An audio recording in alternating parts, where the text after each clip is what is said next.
Umugoroba mwiza niho tubifurije twizera ko muhura amahoro turacyari mu nkuru zikomeje kugarwaho reka mu nyemere twerekeze i Paris ni mu gihugu cy'Ubufaransa aho perezida w'u Rwanda Paul Kagame yagiriye uruzinduko ndetse akanagirana ibiganiro na mugenzi we Emmanuel Macron perezida w'igihugu cy'Ubufaransa ariko kandi inkuru ngira ngo tuganireho nuko byamaze kuba bivugwa ko perezida w'u Rwanda Paul Kagame ari umwe mu bagiye kwitabira umukino ugiye guhuza ikipe ya Arsenal ndetse n'ikipe ya Paris Saint-Germain ni muri Champions League muri demi finale hishakamo igomba kujya ku mukino wa nyuma w'iki gikombe n'undi cya UEFA Champions League. Turagaruka n'ubundi kuri uruzinduko rwa perezida w'u Rwanda Paul Kagame i Paris mu Bufaransa ariko kandi runahuriranye n'uyu mupira wa Arsenal ndetse n'ikipe ya Paris Saint-Germain. Munyemerere tugaruke hano rwose gato hano mu Rwanda ndetse no hanze y'u Rwanda naho turebera hamwe inkuru zikomeje kuhavugwa nk'ubu. Baratubwira ko Martin Fayulu yavuye kwizima yemera ko nawe ubwe yakwicarana na AFC M23 mushyikirano. No munyapolitike Martin Fayulu uyobora ishyaka RC Deltavuga rumwe n'ubutegetsi bwa Republika Iharanira Demokarasi ya Kongo yatangaje ko biteguye kwicarana n'ubuyobozi bw'ihuriro Alliance Fleuve Congo M23 by'umwihariko Corneille Nangaa ku meza y'imishyikirano. Ni mu gihe Fayulu n'abandi banyapolitike batavuga rumwe n'ubutegetsi bwa RDC basabaga ko habaho ibiganiro by'abanyekongo kandi bikabera Kinshasa. Yagaragazaga ko rero bafashe intwaro nka AFC M23 badakwiye n'ubundi guhagararirwa. Turabikomozaho byose uko byakabaye mumenye amakuru n'ubundi atandukanye gatanu kuri ikagenzi kako. Ubwo tubaye ikaze abatwumva muri mu Rwanda, abatwumva bari hanze y'u Rwanda biraza guterwa n'ahantu herereye ariko kandi abatwumva ku mugoroba kuko mu Rwanda turi ku mugoroba, twumva mu gitondo mu rukerera biraza guterwa n'inyigabe yaho uherereye.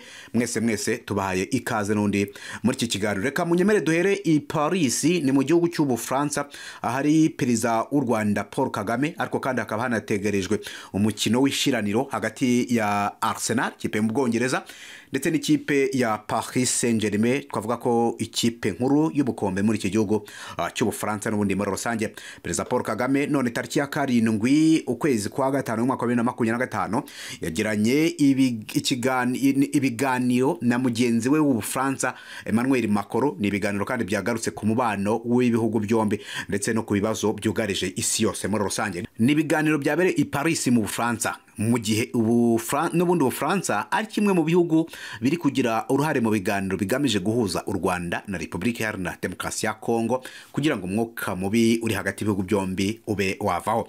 Perezida Paul Kagame rero yaherukaga mu Bufaransa mu mwaka wa 2024 kandi twari twanabikomojeho ubwo yari yitabiriye inama ya Francophonie. Icyo gihe kandi nabwo yahuye na Macron ndetse banagirana ibiganiro bigaruka ku bibazo by'umutekano muke mu burasirazuba bwa Kongo. Umukuru w'igihugu ari i Paris mu gihe kuri uyu mugoroba kuri wa gatatu uyu mukino utegerejwe wa simusiga w'amakipe yombi yamamaza Visit Rwanda aribwo uri bubi.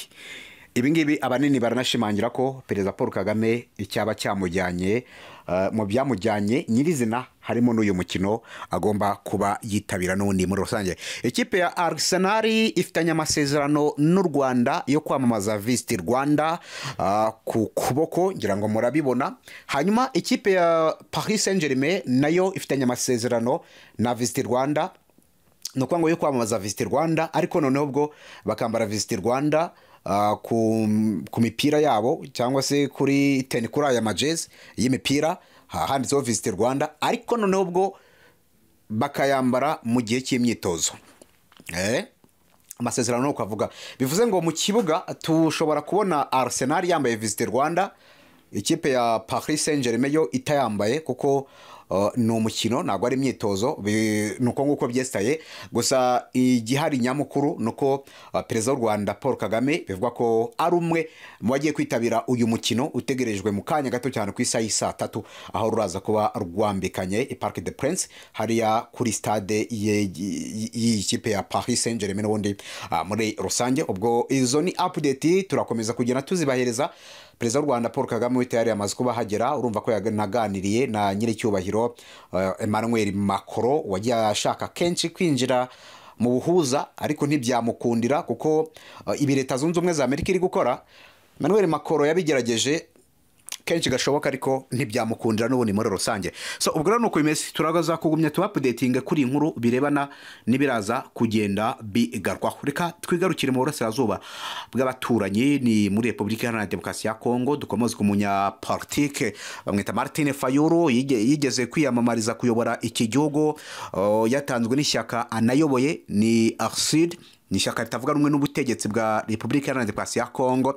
Uyu mugabo rero nyuma y'uko uyu munsi atangaje ko yiteguye kwicarana n'umuyobozi w'ihuriro AFC M23, ubwo ni Alliance Fleuve Congo, bwana Corneille Nangaa, bakicarana ku meza y'imishyikirano, ibintu bikomeje kuvugisha benshi mu gihugu cya Repubulika Iharanira Demokarasi ya Kongo. Fayulu ndetse n'abandi banyapolitike batavuga rumwe n'ubutegetsi bwa Repubulika Iharanira Demokarasi ya Kongo basabaga ko habaho ibiganiro by'abanyekongo kandi bikabera i Kinshasa. Yagaragazaga ko abafashe intwaro nka AFC M23 ati ntago bakwiye guhagararirwa pe, abo ngabo ntago bakwiye kuba bahagararirwa muri ibi biganiro. Byagezaho rero Fayulu ashinja Nangaa n'abandi babarizwa muri Alliance Fleuve Congo gukorana n'u Rwanda, agaragaza ko ariyo mpamvu badakwiye kwitabira ibiganiro by'abanyekongo bigamije gucoca amakimbirane bafitanye n'ubutegetsi. Nangaa nawe yagize ati gutangaza ko Fayulu ari we umuhezanguni washoboraga kuroha RDC mu gihe yari kuba abaye umukuru w'igihugu nyuma y'amatora yabaye mu mwaka wa 2018, agaragaza yuko uyu munyapolitiki atari umuntu wagira uruhare mu gukemura ikibazo iki gihugu gifite kugeza amagingaya. Mu kiganiro na Jeune Afrique, Martin Fayulu yabajijwe niba noneho yakwemera ko AFC M23 ihagararirwa mu biganiro abanyekongo bagirana. Asubiza ko nyuma yaho abahagarariye Kiliziya Katolike ndetse na Anglikane basabye ko hatagira umuntu uhezwa, nawe yavuye kwizima. Yagize ati twari twanze ko Corneille Nangaa yitabira ibyo biganiro. Igitekerezo cyari uko abakunda igihugu batafashe intwaro aribo bahura ndetse bakanaganira, ariko nyuma y'abashumba basabye ko ibi biganiro bitagira biheza, ni nabo rero mu by'ukuri nakwemera ko baza tukicarana. Ati rero niba bumva twese dukwiye kwicara tukaganira kuri Kongo, kubera iki se bitashoboka? Umunyamakuru yabajije Martin Fayulu niba AFC M23 ikorera u Rwanda nkuko bamwe mu banyapolitiki bo muri RDC babivuga, agaragaza ko abishidikanyaho ashingiye ku kuba mbere Nangaa atarigeze amenyana na Perezida Paul Kagame. Ati rero aho ndacyabishidikanyaho. Yasubije ati Corneille Nangaa akorera u Rwanda cyangwa undi? Ese mbere yigeze anamenya Paul Kagame? Reka duhurire ku meza y'ibiganiro, ashobora kutubwira impamvu yahisemo gufata intwaro. Martin Fayulu ntigeze acana uwaka na Perezida Felix Antoine Tshisekedi, Joseph Kabila ndetse na Nangaa wabaye perezida wa komisiyo y'amatora, kuko yabashinje kumugambanira bakamwiba amajwi mu matora y'umukuru w'igihugu yabaye mu mwaka wa 2018. Yavuze ko yababariye aba banyapolitike kugira ngo ibibazo bya RDC cyangwa ibibazo RDC ifite bikemuke. Ati nababariye Felix Antoine Tshisekedi, nababariye Kabila, nababariye Corneille Nangaa ndetse n'abandi bampemukiye. Umukristo agira indangagaciro shingiro ebyiri: urukundo no kubabarira. Kubera iki ntabababarira kugira ngo Repubulika Iharanira Demokarasi ya Kongo ijye imbere? Fayulu abona ko ibiganiro by'abanyekongo bikwiye gushingira ndetse no gushimangira ubwigenge n'ubusugire bwa Repubulika Iharanira Demokarasi ya Kongo, guhagarika ikoreshwa nabi ry'umutungo w'igihugu, kubahiriza amategeko ndetse no gushyiraho inzego z'igihugu zihamye, no guteza imbere umubano n'u Rwanda n'igihugu cya Uganda. We nuko nguko abyumva mw'abantu mwe mukabyaramwe. Ati none kuri inshuro ndemera ko dushobora kuba twaganira. Ati kuri inshuro rwose twaganira.